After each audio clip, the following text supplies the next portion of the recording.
নমস্কাৰ আজি ৩ জানুৱাৰী এই মুহূৰ্তত খন্দিয়াৰ কেইবাটাও ব্ৰেকিং নিউজ আহি পৰিছে আমি আপোনালোকক সেইসমূহ আগবঢ়াইছোঁ মুকলি আকাশত তললৈ আহিব নেকি অমৃতপ্ৰভা মহন্ত অমৃতপ্ৰভা জামিন আবেদন দাখিল কৰা হৈছে সত্ৰ ন্যায়াধীশ আদালতত অধিবক্তা আনন্দ কুমাৰ ভূঞাই দাখিল কৰিছে জামিনৰ আবেদন ইয়াৰ পাছৰ খবৰ আজি পুনৰ জুবিন হত্যা গোচৰৰ শুনানি শ্যামকানু সিদ্ধাৰ্থ অমৃতপ্ৰভা লগতে 4 অভিযুক্ত হ'ব লাগিব হাজিৰ সুশৰীৰে হাজিৰ হোৱা আদালতে দিছে নিৰ্দেশনা সত্ৰ ন্যায়াধীশৰ আদালতত হ'ব তৃতীয়টো শুনানি 7 অভিযুক্তৰ বিৰুদ্ধে আৰোপ কৰা হ'ব গোচৰৰ অভিযোগ প্ৰথমটো শুনানি হৈছিল CJM আদালতত দ্বিতীয়টো শুনানি হ'ব সত্ৰ ন্যায়াধীশৰ আদালতত 256 বিভক্ত 25 নম্বৰ গোচৰ ৰুজু সত্ৰ ন্যায়াধীশৰ আদালতত তৃতীয়টো শুনানিৰ বাবে সকলো পক্ষকে গোচৰৰ নথি প্ৰদানৰ নিৰ্দেশ দিয়া হৈছে নিৰাপত্তাজনিত কাৰণত ভাৰ্চুৱেলি হাজিৰ কৰোৱা হৈছিল দিব লৈছোঁ এটা পলিটিকেল ব্ৰেকিং নিউজ কংগ্ৰেছৰ হৈ নিৰ্বাচন খেলিবলৈ দিব লাগিব 3 পৰা 4 কোটি টকাকৈ আবেদনৰ বাবে দিব লাগিব 50,000 টকা নিৰ্বাচনৰ পূৰ্বে কংগ্ৰেছৰ ভিতৰ চোৱাত চলিছে টিকটৰ দৰদাম মিয়া সমষ্টি টিকটৰ নামত 3 পৰা 4 কোটি টকা লৈ কংগ্ৰেছে এনেদৰে মন্তব্য কৰিছে ৰাজ্যৰ মুখ্যমন্ত্ৰী হিমন্ত বিশ্ব শৰ্মাই মন্তব্য কৰি কয় কংগ্ৰেছৰ টিকট বিচৰা প্ৰাৰ্থীসকলৰ পৰা কংগ্ৰেছে লয় 50,000 টকা মিত্ৰ দলে প্ৰতিদ্বন্দ্বিতা কৰা সমষ্টি প্ৰাৰ্থীক সেই ধন ঘূৰাই নিদিয়া কংগ্ৰেছৰ বিৰুদ্ধে এই বিস্ফোৰণ মুখ্যমন্ত্ৰী হিমন্ত বিশ্ব শৰ্মাৰ কিন্তু কংগ্ৰেছৰ বিপৰীতে বিজেপি দলত আবেদনৰ বাবে এটকাও দিব নালাগে ইয়াৰ পাছৰ খবৰ 2024 নিৰ্বাচনৰ পূৰ্বে বিপদত পৰিব পাৰে বিজেপি নৱবৰ্ষৰ দ্বিতীয়টো দিনতে বিজেপি বিৰুদ্ধে হুংকাৰ ৰাজ্যৰ গাঁৱে গাঁৱে আৰম্ভ হ'ব বিজেপি হাতাও অভিযান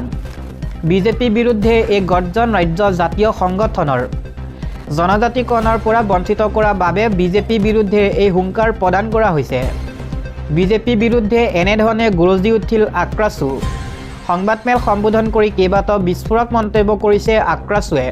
দিব লৈছোঁ আন এটা খবৰ ভোটাৰ তালিকাৰ পৰা কৰ্তন হৈছে নেকি আপোনাৰ নাম ইতিমধ্যে ৰাজ্যত প্ৰকাশ পালে খচৰা ভোটাৰ তালিকাৰ পৰা কৰ্তন হ'ল 4,68,982 গৰাকীৰ নাম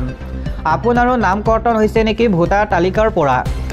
2 ফেব্ৰুৱাৰীলৈকে কৰিব পাৰিব দাবী আৰু আপত্তিৰ নিষ্পত্তি মুকলি কৰা হৈছে এক বিশেষ হেল্পলাইন নম্বৰ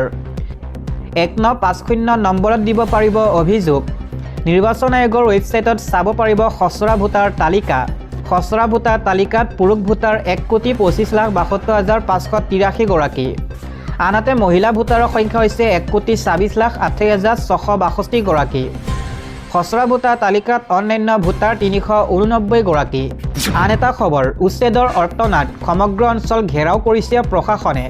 পুৱাই উচ্ছেদ চলাবলৈ উপস্থিত হৈছে প্ৰশাসনৰ বৃহৎ দল সমগ্ৰ অঞ্চল ঘেৰাও কৰিছে প্ৰশাসনে ডবকাৰ মৌদংগা সংৰক্ষিত বনাঞ্চলত আৰম্ভ হৈছে উচ্ছেদ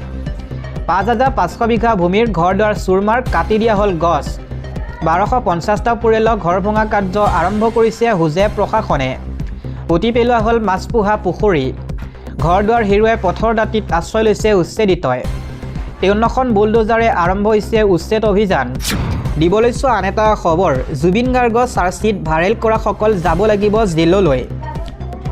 সত্ৰ ন্যায়াধীশৰ আদালতত গোচৰ ৰুজু কৰা হৈছে 01 বিভক্ত 2026 ন্যায়ালয়ৰ চাৰ্টিফাইড কপি নোলোৱাকৈ ভাইৰেল কৰিছিল একাংশই সামাজিক মাধ্যমত প্ৰচাৰ কৰিছিল চাৰ্জশ্বিট শীঘ্ৰেই দোষীক চিনাক্ত কৰি জাননী প্ৰেৰণ কৰিব লাগিব আদালতে দিব লৈছোঁ ৰাজ্যৰ মহিলাসকললৈ এটা ভাল খবৰ 1250 টকা নহয় অৰুণোদয় হিতাধিকাৰীয়ে লাভ কৰিব 8,000কৈ টকা অৰুণোদয় আঁচনি লাভ কৰা মহিলাৰ বাবে বৃহৎ উপহাৰ ঘোষণা কৰিছে মুখ্যমন্ত্ৰীয়ে ৰাজ্যৰ মহিলাসকললৈ মুখ্যমন্ত্ৰীয়ে দিলে উপহাৰ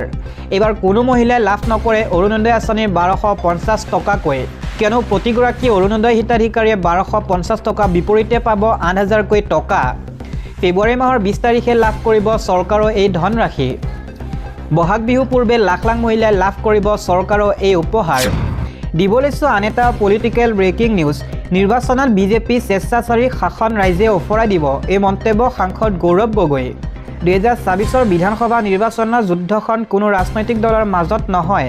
বৰঞ্চ এইখন যুদ্ধ ৰাইজ আৰু এগৰাকী ৰজাৰ মাজত অনুষ্ঠিত হ'ব আমি জনসাধাৰণৰ লগত আছোঁ অহা নিৰ্বাচনত বিজেপি স্বেচ্ছাচাৰী শাসন ৰাইজে ওফৰাই দিব এই মন্তব্য কৰিছে প্ৰদেশ কংগ্ৰেছৰ সভাপতি সাংসদ গৌৰৱ গগৈয়ে শুকুৰবাৰে চিলাপথাৰৰ কোলাজানত অনুষ্ঠিত এক দলীয় পৰ্যালোচনা সভাত এই বুলি বিজেপিক কঠোৰ সমালোচনা কৰে সাংসদ তথা প্ৰদেশ কংগ্ৰেছৰ সভাপতিগৰাকীয়ে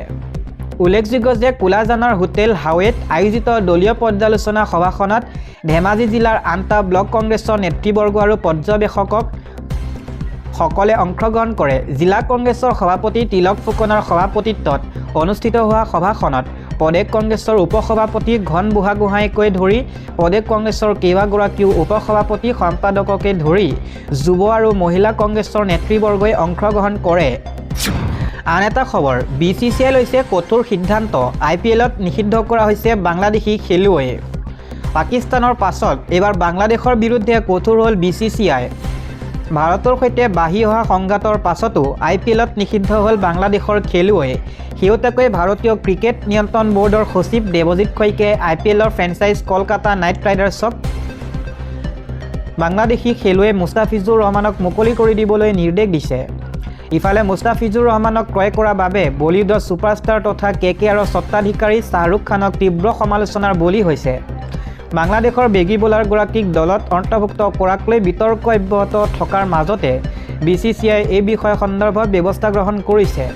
BCCI সচিব দেৱজিৎ শইকীয়াই সদৰি কৰে যে দেশৰ শেহতীয়া পৰিস্থিতিৰ প্ৰতি লক্ষ্য ৰাখি BCCI KKRৰ ফ্ৰেঞ্চাইজিক নিজৰ এজন খেলুৱৈ বাংলাদেশী মুস্তাফিজুৰ ৰহমানক দলৰ পৰা মুকলি কৰি দিবলৈ নিৰ্দেশ দিছে তেওঁ লগতে উল্লেখ কৰে যে যদি KKRে মুস্তাফিজুৰ ৰহমানৰ সলনি আন এজন খেলুৱৈক বিচাৰে তেন্তে BCCI অনুমতি দিব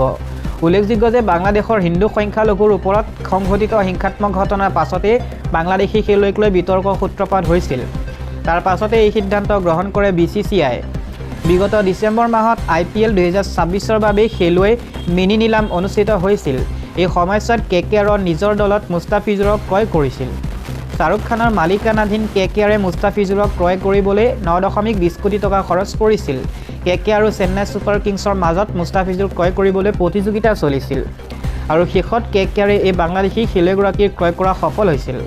কিন্তু মুস্তাফিজুৰ ক্ৰয় কৰাৰ পিছতে KKR আৰু শ্বাহৰুখক টাৰ্গেট কৰিবলৈ আৰম্ভ কৰে একাংশ লোকে আনহাতে IPL 2026ৰ মিনি নিলামত 7গৰাকী বাংলাদেশী খেলুৱৈক অন্তৰ্ভুক্ত কৰা হৈছিল এই খেলুৱৈৰ ভিতৰত আছিল ৰিচাৰ্ড হুছেইন তাস্কিন আহমেদ তানজিম হাছান সাকিব নাহিদ ৰাণা ৰকিবুল হাছান মহম্মদ শৰীফুল ইছলাম আৰু মুস্তাফিজুৰ ৰহমান ইয়াৰে কেৱল মুস্তাফিজুৰ ৰহমানকহে ক্ৰয় কৰিছিল ফ্ৰেঞ্চাইজিয়ে দিবলৈছো আন এটা পলিটিকেল ব্ৰেকিং নিউজ প্ৰাৰ্থিত্ব প্ৰদানৰ ক্ষেত্ৰত যুৱ প্ৰতিনিধিক অগ্ৰাধিকাৰ দিব বিজেপিয়ে এই ঘোষণা কৰিছে মুখ্যমন্ত্ৰীয়ে বাজপেয়ী ভৱনত বিজেপি সাংগঠনিক সভা আগন্তুক নিৰ্বাচন সন্দৰ্ভত গুৰুত্বপূৰ্ণ আলোচনা নিৰ্বাচনত প্ৰাৰ্থিত্ব প্ৰদানৰ সন্দৰ্ভত গুৰুত্বপূৰ্ণ মন্তব্য কৰে মুখ্যমন্ত্ৰীয়ে প্ৰতিজন বিধায়কে যে টিকট পাব তাৰ নিশ্চয়তা নাই বিধায়কৰ পাৰদৰ্শিতাৰ ওপৰত নিৰ্ভৰ কৰি টিকট প্ৰদান কৰা হ'ব যুৱ প্ৰতিনিধিক অগ্ৰাধিকাৰ দিয়া হ'ব প্ৰাৰ্থিত্ব প্ৰদানৰ ক্ষেত্ৰত বিজেপিৰ এজনো বিধায়কক ৰাইজে বেয়া নাপায় এই মন্তব্য কৰিছে মুখ্যমন্ত্ৰীয়ে প্ৰতিজন বিধায়কে 300ৰ পৰা 500 নামঘৰত অনুদান দিছে বিজেপি বিধায়কসকলে সমষ্টি উন্নয়নৰ কাম কৰি আছে বিজেপি বিধায়কৰ বিৰুদ্ধে কোনেও অভিযোগ দিয়া নাই পুৰণি বিধায়কৰ টিকট নকটাকৈও নতুন বিধায়কক টিকট দিব পাৰিম 22জনতকৈ অধিক নতুন প্ৰতিনিধিয়ে পাব টিকট 29 জানুৱাৰীত অসমলৈ অহাৰ সম্ভাৱনা আছে গৃহমন্ত্ৰী অমিত শ্বাহৰ প্ৰধানমন্ত্ৰী পৰৱৰ্তী অসম ভ্ৰমণক লৈ আলোচনা হয় সভাত আসন ভাগ বাটোৱাক লৈ এনডিএৰ মিত্ৰ দলসমূহৰ সৈতে আলোচনা চলি আছে বড়োভূমিৰ দলসমূহৰ সৈতেও আলোচনা চলি আছে AGPৰ সৈতে মিত্ৰতা সন্দৰ্ভতো প্ৰতিক্ৰিয়া মুখ্যমন্ত্ৰী কেশৱ মহন্ত অতুল বৰা শীৰ্ষ নেতাৰ সৈতে আলোচনা চলি আছে অগপ এটা স্বতন্ত্ৰ দল তেখেতসকলে 100টা সমষ্টিতো প্ৰাৰ্থী দিব পাৰে মিত্ৰতাত থাকিব বিচাৰিলে দিলীপ শইকীয়াৰ সৈতে AGP নেতৃত্বয়ো আলোচনা কৰিব লাগিব বিজেপি নেতৃত্বৰ সৈতে বহি AGP আসন বুজাবুজি কৰিব লাগিব